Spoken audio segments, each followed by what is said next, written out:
What up, everybody? Welcome back to Pro Publications YouTube channel. It's always me, Rich, and on this channel we talk about zines and DIY culture. Basically, if you're into print media, you might want to consider subscribing to the channel. If you want to help your boy out, go ahead and like the video. Today I want to talk about what's going on with the cinema. For people that know me, close friends of mine, you guys know when I was in LA, every Tuesday I would hit up an AMC. I think it was like a $10 movie day or whatever. Sometimes catch a double feature. It was like my go-to. Like I like film. I like storytelling, right? Like I read a lot. I read a lot of books, comics. I watch a lot of movies. And so it's been sad for me seeing how cinema is struggling right now, right?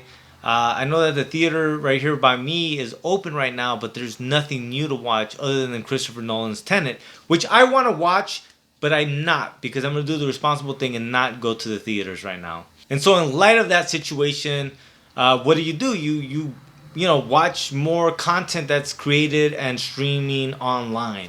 And one of those movies was Antebellum. And I saw it and I really wanted to critique it because it had been a while since I'd seen a new movie, and I really enjoyed it. And I was surprised at the reviews. Now, I'm not going to say it's a perfect movie. It's not a perfect movie, but there was a lot of good things in it. And I want to talk about that. Because the daily vlog, one of the things the daily vlog has done is that it's reawakened that filmmaker in me, where now continuously I'm thinking about new movie ideas and how to film it, how to frame it. And I've stretched myself out as much as I can daily through the daily vlogs. But I know there's so much more growth to be had.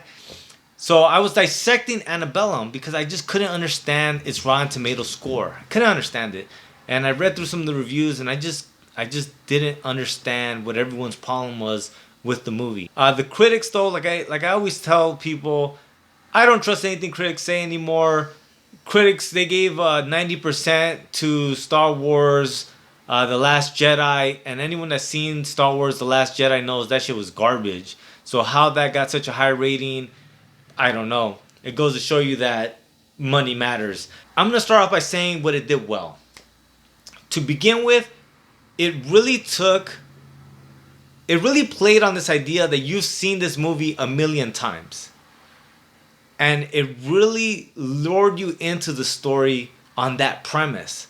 And this is just so clever and it's so meta. But it was a very, very meta story in the sense that it understood the cliches and the genres that it was playing off of, and then it flipped it on its head.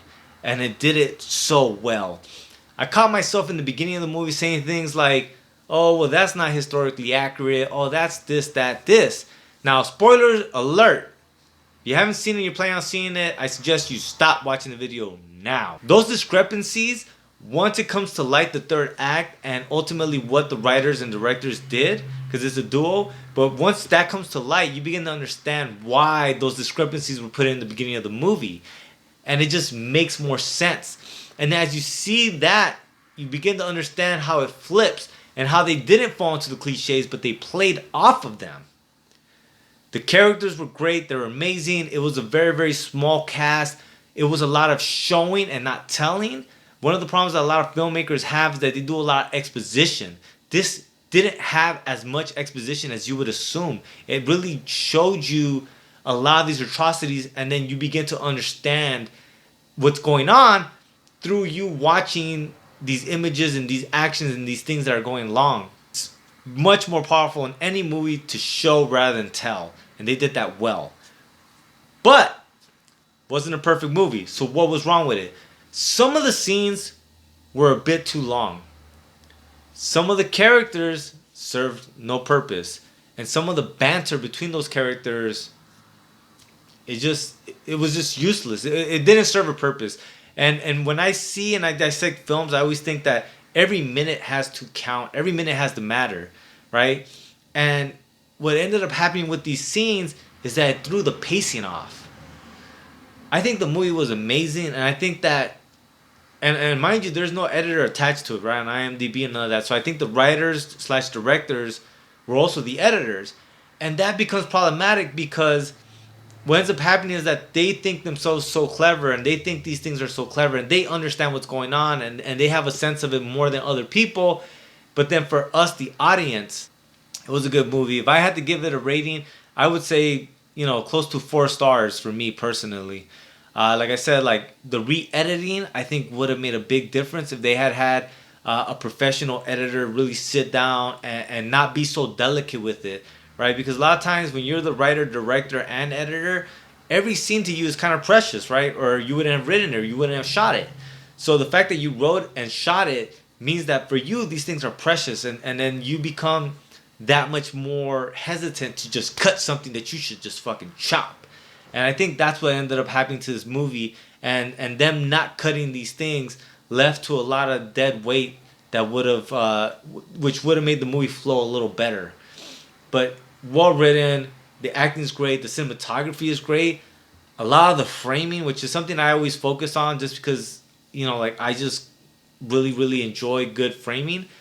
Very well framed. A lot of the sets were great. The beginning, the ending, the full circle moment, well done.